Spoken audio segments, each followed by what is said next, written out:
जय हिंद दोस्तों। आज अमित शाह जी ने कोलकाता में बड़ी जनसभा को संबोधित करते हुए बड़ा ऐलान किया, चुनावी घोषणा पत्र जारी किया। और जो चुनावी घोषणा पत्र में जो बड़े बड़े वादे किए हैं अमित शाह जी ने, उससे टीएमसी सरकार के अंदर बौखलाहट है, हड़कंप मचा हुआ है। ऐसे ऐसे वादे जिससे बंगाल की जनता पूरी तरीके से खुश है, लेकिन दुख हुई कौन है? ममता सरकार। पूरी तरीके से उम्मीद नहीं करी गई थी कि चुनावी घोषणा पत्र में अमित शाह जी ये ऐलान करेंगे। कुछ ऐसे ऐलान हैं जिसके बारे में आपको बताऊंगा। और हुमायूं कबीर के स्टिंग ऑपरेशन को लेकर के जो बड़ा खुलासा हुआ है और बड़ा झटका लगा है ममता बनर्जी को, ये पूरी विषय आपको विस्तार से बताएंगे। लेकिन जब आज अमित शाह जी ने जनसभा को संबोधित करते हुए कोलकाता के अंदर जो ऐलान किया, ऐलान होते ही हड़कंप मच गई उन घुसपैठियों में, और जो तुष्टीकरण की राजनीति करते हैं उनके बीच में हड़कंप मच गई। बीजेपी सरकार अगर बनती है पश्चिम बंगाल के अंदर तो सबसे पहले यूसीसी लागू किया जाएगा। ये ऐसा ऐलान किया गया है अमित शाह जी के तरफ से। घुसपैठियों में हड़कंप मच गई है। जो पश्चिम बंगाल के अंदर घुसपैठिए हैं, जो अवैध तरीके से रह रहे हैं, उनके लिए एक करारा झटका है। आपको बता दें कि यूसीसी का मतलब कि राज्य में रहने वाले सभी नागरिक विवाह, तलाक, संपत्ति, विरासत, सब के लिए, किसी समुदाय के लिए, राज्य में रह रहे नागरिक के लिए समान कानून होगा। वो माइनॉरिटी है, मेजॉरिटी है, कोई फर्क नहीं पड़ता, सबके लिए एक ही कानून। अमित शाह जी ने साफ तौर पे ये कहा कि सबके लिए एक जैसा कानून होगा। ये जो 3 तलाक वाले जो नियम बना करके बैठे हुए लोग, वो सब खत्म हो जाएगा। उत्तर प्रदेश के अंदर खत्म हो गए। और बीजेपी का मकसद सबसे पहले यही होता है कि किसी भी राज्य में हमारी सरकार बने, वहां पे यूसीसी लागू कीजिए सबसे पहले। और यहां पे तो एनआरसी लागू करने की भी बात अमित शाह जी ने कही है। उन घुसपैठियों का सबसे पहले यहां की नागरिकता खत्म होनी चाहिए और उसको यहां से घसीट करके भगाना चाहिए। जो हमारे देश में घुस करके अवैध तरीके से हमारे मासूम जनताओं के साथ गलत करते हैं, ऐसे लोगों का भारत देश के अंदर रहने का कोई भी अधिकार नहीं है। बच्चों को गोद लेने की भी प्रक्रिया समान होगी, कोई भी धर्म का हो। अगर राज्य में रह रहा है तो समान कानून के तहत ही हर एक नियम कानून लगेंगे। अमित शाह जी कोलकाता में बीजेपी का चुनावी घोषणा पत्र जारी करने के कुछ बंगाली समुदायों के लिए बड़े बड़े वादे किए, जिसमें सबसे बड़े वादे ये है कि 6 महीने में सरकार बनते ही यूसीसी लागू कर दिया जाएगा। ये बड़ी खबर सामने आ रही है।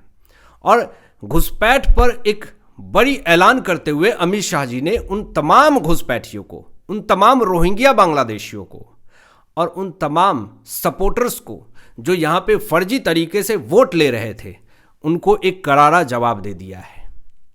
घुसपैठ पर रोक लगाने का ऐलान अमित शाह जी ने कर दी और कहा कि जैसे सरकार बनेगा वैसे ही यूसीसी लागू करेंगे और घुसपैठ पर रोक लगाएंगे। बंगाल की सीमा पूरी तरीके से सील कर देंगे, यानी नेचुरल गार्ड्स, आप क्रोकोडाइल और सांप छोड़ने की आप बांग्लादेश के सीमा पे आपने वो बात पढ़ी कि बीएसएफ जवान जो है वो पूरी तरीके से तैनात रहेंगे और जहां भी गीले ज़मीन है वहाँ पे पूरी तरीके से नेचुरल गार्ड्स को छोड़ा जाएगा। और उस पर से भी लेकर के जो बंगाल की सीमा को पूरी तरीके से सील करने की बात अमित शाह जी ने कर दी। यानी कि जो भी घुसपैठिए, जो भी अंदर अवैध तरीके से घुस जाते थे, और कुछ लोग तो दावा ये भी कर रहे थे कि जब भी पश्चिम बंगाल के अंदर चुनाव होते हैं तो बांग्लादेश से आकर के वोट दे करके लोग चले जाते थे, ये भी आरोप लगाया गया। लेकिन उन तमाम लोगों के लिए एक करारा झटका जब अमित शाह जी ये बात कहते हैं कि बंगाल की सीमा पूरी तरीके से सील कर देंगे, कोई घुस ही नहीं पाएगा, अवैध घुसपैठिया। चुनावी घोषणा पत्र में यह भी अमित शाह जी ने दावा किया और वादे किए कि सरकारी नौकरी में महिला को 33% आरक्षण की बात कही गई है। उसके बाद आयुष्मान भारत योजना पूरे बंगाल में तुरंत लागू किया जाएगा। 5 लाख तक का मुफ्त इलाज दिया जाएगा। यही आयुष्मान भारत योजना को लागू नहीं होने देती है ममता बनर्जी पश्चिम बंगाल के अंदर, जिसका पूरी तरीके से विरोध हो रहा था। और इसीलिए अमित शाह जी ने कहा कि जैसे बीजेपी की सरकार बनेगी 5 लाख तक के फ्री इलाज दिए जाएंगे आयुष्मान भारत योजना के तहत। और नरेंद्र मोदी जी ने बंगाल की उन तमाम वृद्ध लोगों से माफ़ी मांगी थी कि मुझे माफ़ कीजिएगा, मैं आपके लिए बहुत कुछ करना चाहता हूं, लेकिन पश्चिम बंगाल की मुख्यमंत्री ममता बनर्जी आप लोगों के लिए कुछ करने नहीं दे रही हैं, मुझे माफ़ कीजिएगा। बुजुर्ग लोग माफ़ी मांगी थी नरेंद्र मोदी जी ने, लेकिन सरकार बनते ही आयुष्मान भारत योजना को तुरंत लागू करने की जो बात कही गई है, इससे बंगाली समुदाय में समर्थन बीजेपी को साफ तौर पर मिल रहा है। एक बड़ी बात यह भी कहा अमित शाह जी ने चुनावी घोषणा पत्र में, जो वादे किए हैं कि पिछले वर्षों जितने भी भ्रष्टाचार हुए हैं, टीएमसी के सरकार में जितने भी भ्रष्टाचार हुए हैं, घोटाले हुए हैं, उसकी जांच होगी। एसटीएफ जांच गठित की जाएगी, स्पेशल टास्क फोर्स जो है वो तैनात की जाएगी और तुरंत कार्रवाई की जाएगी। उस मामले में जितने भी भ्रष्टाचार हुए हैं सबको कड़ी से कड़ी सजा मिलेगी। यहाँ पे नरेंद्र मोदी जी ने भी पिछले दिनों ये बात कही थी कि सबका साथ सबका विकास और लुटेरों का हिसाब। ये जो पंच लाइन है उन तमाम भ्रष्टाचारियों के लिए है जिन्होंने बंगाल की जनता को लूटा है, जो भ्रष्टाचार किया है, उनको हिसाब देना पड़ेगा। कड़े अक्षरों में, कड़े शब्दों में नरेंद्र मोदी जी ने चेतावनी दी है उन तमाम लोगों को कि अगर आपने भ्रष्टाचार किया है तो आपको लौटाना पड़ेगा, अगर आपने लूटा है तो, और हिसाब भी देने पड़ेंगे, एक एक रुपए का हिसाब देना पड़ेगा, क्योंकि वो जनता के पैसे हैं। दुर्गा पूजा हो या फिर हिंदुओं के कोई भी त्यौहार हो, बिना रोक टोक के सुरक्षा के साथ मनाने की बात अमित शाह जी ने कही है चुनावी घोषणा पत्र में।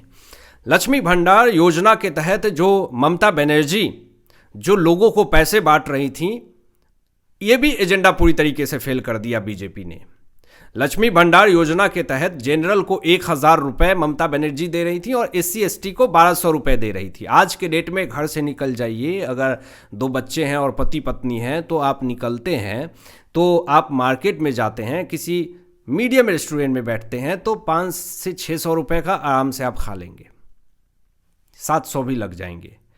अगर घर से आप निकल रहे हैं तो मुझे ऐसा लगता है कि राशन के लिए एक दिन में 2 दिन में सब्जियां लाएंगे तो 1000-1200 रुपये ऐसे ही चले जाते हैं।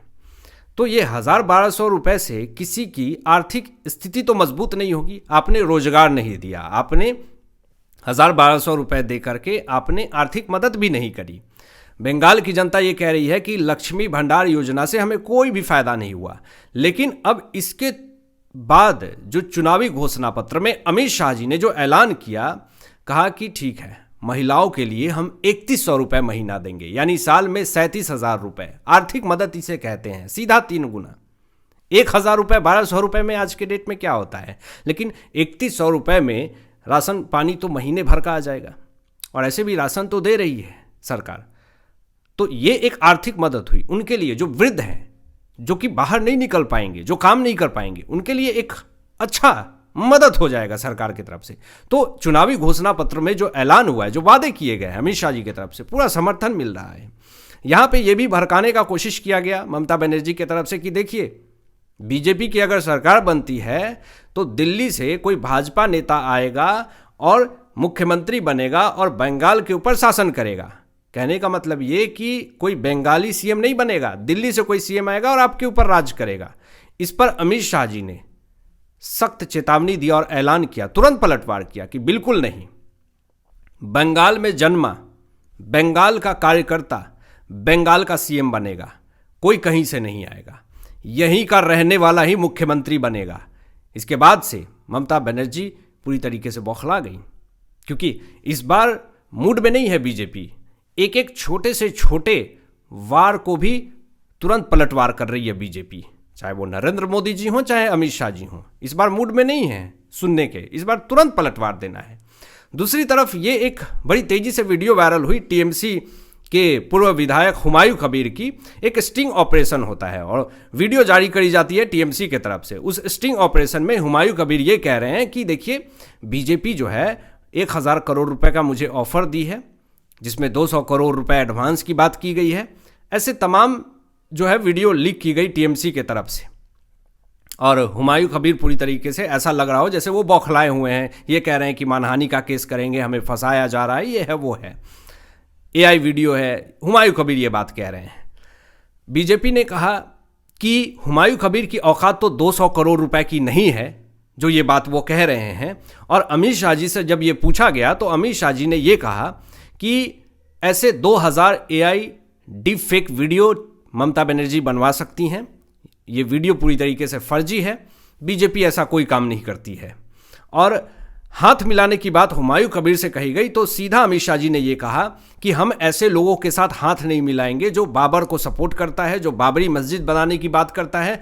इससे अच्छा है कि 20 साल हम विपक्ष में बैठ जाएंगे, ये मंजूर है। यानी ये क्लियर कर दिया बीजेपी ने, अमित शाह जी ने, कि हम बाबरी मस्जिद को बनाने वाले के साथ कभी हाथ नहीं मिलाएंगे, यानी हुमायूं कबीर के साथ कभी भी हाथ नहीं मिलाएंगे। और ये हुमायूं कबीर एक माहौल बना रहे थे कि हम बीजेपी के ऊपर दबाव बनाएंगे सरकार बनाने के लिए। अभी इनके पार्टी के नेता हुमायूं कबीर के वो खुद छोड़ करके जा रहे हैं, इस्तीफा दे रहे हैं। AIMIM OIC की पार्टी ने गठबंधन करी थी, उन्होंने भी जब ये सुना, स्टिंग ऑपरेशन सामने आए, 1000 करोड़ रुपए के मामले सामने आए, ये वीडियो जब सामने आई, तो फिर AIMIM पार्टी JUP जनता यूनियन पार्टी से पूरी तरीके से गठबंधन तोड़ दी, JUP खत्म कहानी। अभी यहां पे बीजेपी की तरफ से भी एक बड़ा आरोप लगाया गया कि ममता A टीम है और हुमायूं कबीर के B टीम है, ये सब एक ही थाली के चट्टे बट्टे हैं। हमें ऐसे लोगों से दूर रहना चाहिए। हमें तुष्टीकरण की राजनीति नहीं करनी है, हमें जनता के लिए राजनीति करनी है, निष्पक्ष चुनाव करवाने हैं। आपकी क्या राय इन तमाम विषयों पे अपनी विचार व्यक्त कीजिएगा। मिलते हैं लेटेस्ट ब्रेकिंग एनालिसिस के बाद, तब तक अपना ध्यान रखें, ख्याल रखें। सत्यमेव जयते। जय हिंद।